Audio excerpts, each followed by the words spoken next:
ইস, গরমকালে রাত্রিবেলায় রাস্তা বাইক নিয়ে বের হলে বেশ ভালো লাগে বল। হুম, যতই গরম হোক না কেন, রাত্রেবেলা বাইক চালানোর বেশ ভালোই লাগে। রাত্রেবেলায় ঠান্ডা বাতাসে শরীরটা যেন জুড়িয়ে যায়। আহা, আজকে রাত্রে তুই আমাদের বাড়ি থেকে যেতেই পারতি। কালকে সকালে না হয় তোকে ট্রেনে তুলে দিতাম। না রে ভাই, থাকতে পারলে তো ভালোই হতো, কিন্তু কালকে আমার অফিসে কাজে যোগ দিতেই হবে। অফিসের বসের কড়া নির্দেশ। এই অফিসের বসগুলো খুবই বদমাশ হয়। নিজেদের যখন ছুটি দরকার তখন ঠিকই ছুটি নেবে, কিন্তু অন্যদের বেলায় খুবই কড়াকড়ি। হা হা হা, ঠিক বলেছিস।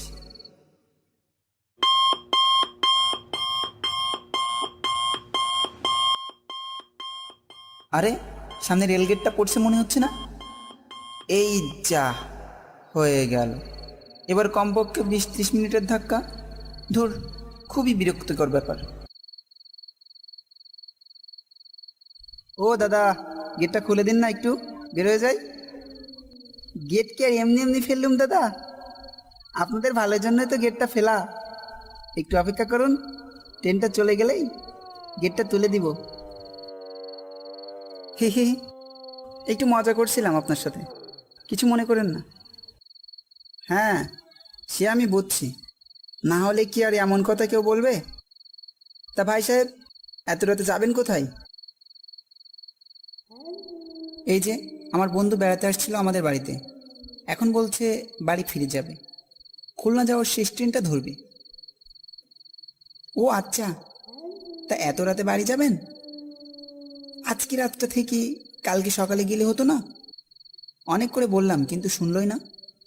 কালকে সকালে নাকি ওর অফিস আছে, আর অফিসে যেতেই হবে, তাই আজকে রাতেই ওকে বাড়ি ফিরতে হবে।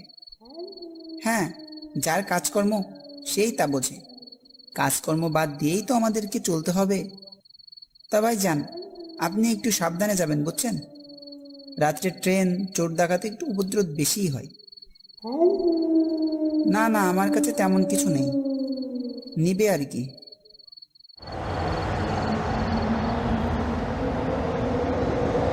ওই যে আবার ট্রেনটা চলে গেল, আমাকে আবার পতাকা দেখাতে হবে। যাই।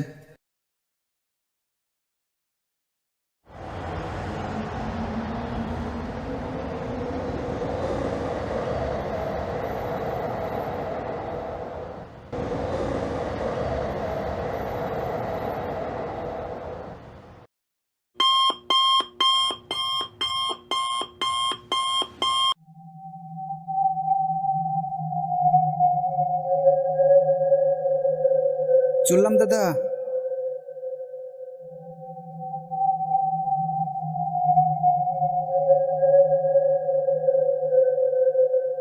এই যে এসে গেল স্টেশন।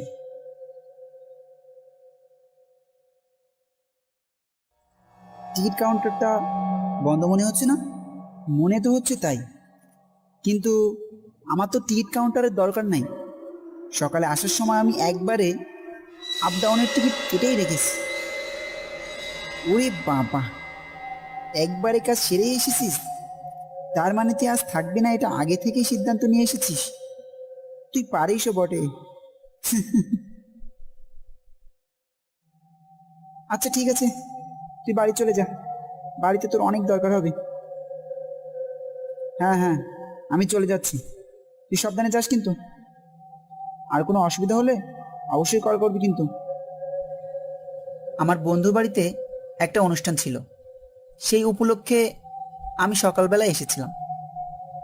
আজ রাত্রেবেলা আমাকে বাড়িতে ফিরতেই হবে, আর এই কারণেই আমার বন্ধু আমাকে স্টেশনে দিয়ে গেল। রাত এখন প্রায় 12টার কাছাকাছি।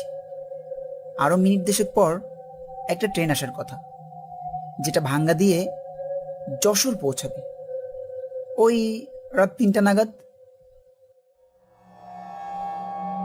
চারদিকে ঘন অন্ধকার আর ঝিকিঝিকি পোকার অনেক ডাকাডাকি।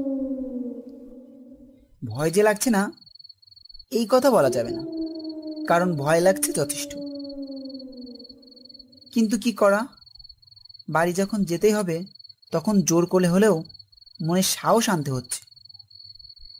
এটা যদি ঢাকা, চট্টগ্রাম বা দিনাজপুরের মতো বড় স্টেশন হতো তাহলে হয়তো এখানে লোকজনের সমাগম থাকতো, কিন্তু এটা লোকাল স্টেশন হওয়ায় লোকজন তো দূরের কথা, একটা কুকুর বিড়ালেরও দেখা যাচ্ছে না।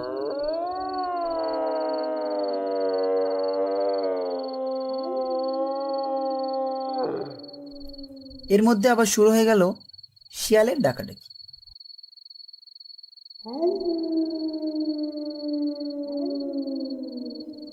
এই শব্দে আমার আরও ভয় করতে শুরু করলো। বেশ কিছুক্ষণ দাঁড়িয়ে থাকার পর অবশেষে ট্রেনটা আসলো।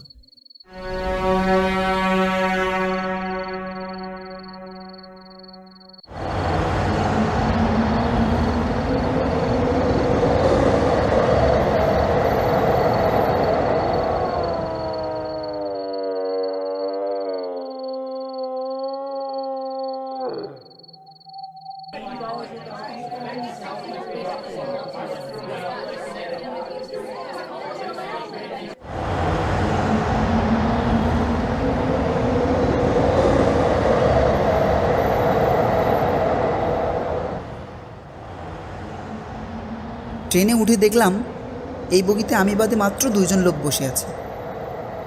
আমি জানালার পাশে একটি সিটে যেয়ে বসলাম। 2জন লোকটাকে দেখতে পেয়ে মনে মনে একটু সাহস পেলাম, কিন্তু সেটাও বেশি সময়ের জন্য নয়।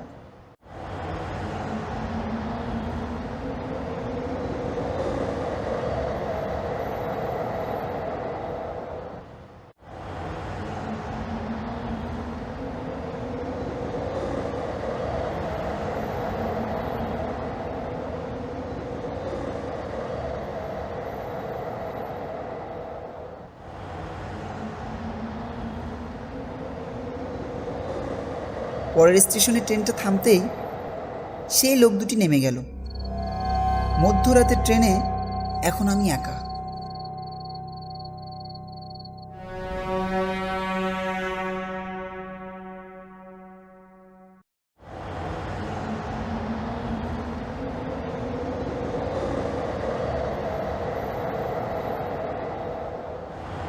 গা শিউরে ওঠার মতো অবস্থা। আমাদের ট্রেনের দুই পাশের কোনো দৃশ্যই দেখা যাচ্ছে না, অনেক অন্ধকার। মাঝে মাঝে স্টেশন আসলে একটু আলো দেখা যাচ্ছে, সেটাও খুব সামান্য, না দেখার মতোই। কিন্তু আমি কোনো লোককেও ট্রেন থেকে উঠতে বা নামতে দেখছি না। ট্রেন ছুটে চলেছে একটি অন্ধকার জগতের মধ্য দিয়ে, যা দেখে ভয় লাগছে আমার।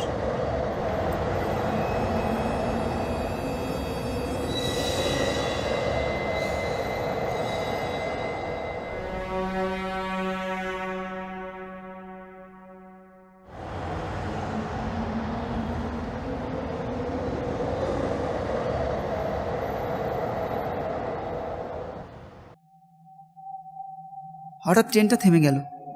এটা কোনো স্টেশন নয়, 2 স্টেশনের মাঝে কোনো একটা ফাঁকা জায়গায় এভাবে ট্রেন থেমে যাওয়ায় আমার পুরো শরীরটা যেন শিউরে উঠল। ভয়ে আমার হৃদযন্ত্রের কম্পনটা আরও বেশি বেড়ে গেল। এর মধ্যে সামনে তাকাতেই দেখি কোথা থেকে 3জন লোক ট্রেনে উঠে এসে বসল। হঠাৎ করে 3জন লোককে দেখে বেশ চমকে গেছিলাম, কিন্তু মনে মনে কিছুটা ভয়ও কাটল। তারা সবাই সিটে এসে বসলো। এটা কোনো স্টেশন নাকি দাদা? না না না, এটা স্টেশন কেন হবে? এটা তো আমাদের গ্রাম। তাহলে ট্রেন থামলো যে এখানে? আমরাই তো থামাইছি গো। আমাদের লোক আছে যে অন্য বগিতে, তারা চেন টানলো আর আমরা উঠে পড়লাম। ট্রেনে চেন টেনে থামালেন? এটা কিন্তু উচিত না, এটা বেআইনি। এর জন্য আপনাদের উপর জরিমানা অথবা শাস্তি হতে পারে, জানেন কি? জরিমানা, শাস্তি? হা হা হা হা। ধুর মশাই, আমাদের শাস্তি দেবে কে? এইসব কাজ তো আমরা রোজই করি। এই মনে করেন এই ট্রেনটা এক প্রকার আমাদেরই। হা হা হা হা। তারপর আমি বুঝলাম এরা হয় পাগল আর না হয় নেশাগ্রস্ত। না হলে কোনো সুস্থ মানুষ এভাবে কথা বলবে? তাই এদের সাথে বেশি কথা না বাড়ানো একদম ঠিক। এদের সাথে কথা না বাড়ানোই ভালো।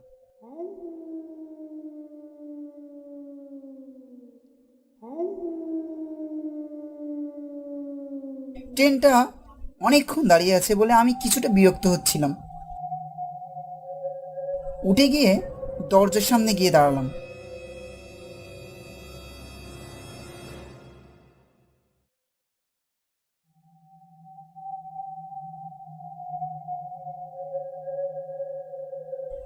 কিছুক্ষণ পর ট্রেনটা চলতে শুরু করলো।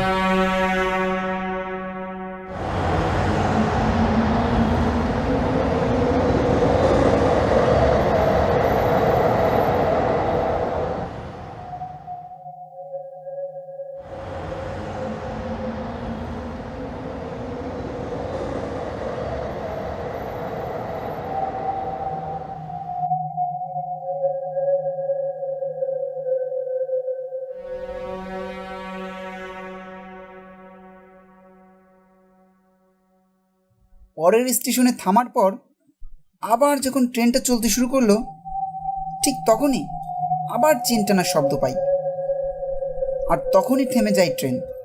উফ, বিরক্তিকর ব্যাপার। এই যে ট্রেন টানার শব্দ পেলে, এটাও কিন্তু আমাদের লোকেরই কাজ। হা হা হা হা হা হা। এইসব কাজ করতে আপনাদের খারাপ লাগে না? মানুষের সময়ের কি কোনো দাম নাই নাকি? আপনাদের এই খারাপ কাজের জন্য যাত্রীদের অনেক কষ্ট হচ্ছে। আপনারা জানেন আমি আপনাদের কি করতে পারি? ও আচ্ছা, কি করতে পারেন শুনি? আপনাদের ছবি তুলে রেল কর্তৃপক্ষের কাছে দিলে ওরা আপনাকে শাস্তি দিবে।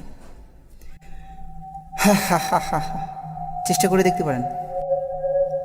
আমি পকেট থেকে মোবাইলটা বের করে মাত্র ছবি তুলতে যাচ্ছি, কিন্তু মোবাইলের স্ক্রিনের দিকে তাকিয়ে আমি যা দেখলাম তা দেখে আমার শরীর পুরো ঠান্ডা হয়ে যেতে লাগলো। মোবাইলের স্ক্রিনে যা দেখেছি তা দেখে আমার নিজের চোখকে আমি বিশ্বাস করতে পারছি না। সামনে যারা বসে আছে তারা কেউই মানুষ না, প্রত্যেকেই এক একটা আত্মা অবায়া। তারপরে আমাকে ওখান থেকে পালানো ছাড়া আর কোনো উপায় ছিল না। আমি লাফ দিয়ে ট্রেন থেকে লেবে দৌড়াতে শুরু করলাম। প্ল্যাটফর্মের সাইড থেকে আমি দৌড়াতে শুরু করলাম। হঠাৎই দৌড়াতে দৌড়াতে একটা অবয়া শরীরের সাথে আমার একটা ধাক্কা লেগে আমি পড়ে গেলাম। তারপরে আমার আর কিছু মনে পড়ছে না। দাদা, ও দাদা, যশোরে তো চলে এসছে স্টেশনে, আপনি উঠবেন না? ঘুম থেকে উঠুন। তারপরে আমি বুঝতে পারলাম এতক্ষণ যা আমার সাথে ঘটেছে সবই ছিল আমার স্বপ্নে। এটা একটা বাজে দুঃস্বপ্নের রাত ছিল।